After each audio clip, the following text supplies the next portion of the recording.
از صمیم قلبم سلام عرض میکنم به همه شما.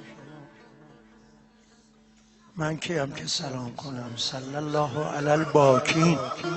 سلام خدا بر گریه کنندگان، خدا بر گریه کنندگان. اول محرم داره میاد، دارید آماده میشید. همین یزد بچه نوجوانایی هست توی کوچه میدانی یه خیمه زده بودن که عزاداری کنن.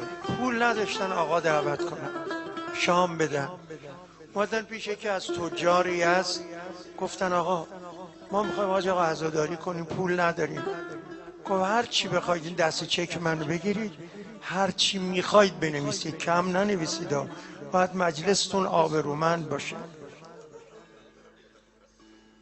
اینا یک مبلغ بالایی نوشتن، اما دلشون میتپید که حاج آقا امضا میکنه یا نه. حاج آقا وقتی خواست امضا کنه دستشو گذاشت رو مبلغ که نبینه چقدر امضا کرد. ای قربون این معرفت. ایشون بعد از چند وقت مرد، خوابشو دیدن، گفتن چه خبر؟ گفت نمیدونم، پرونده منو دادن دست امام حسین،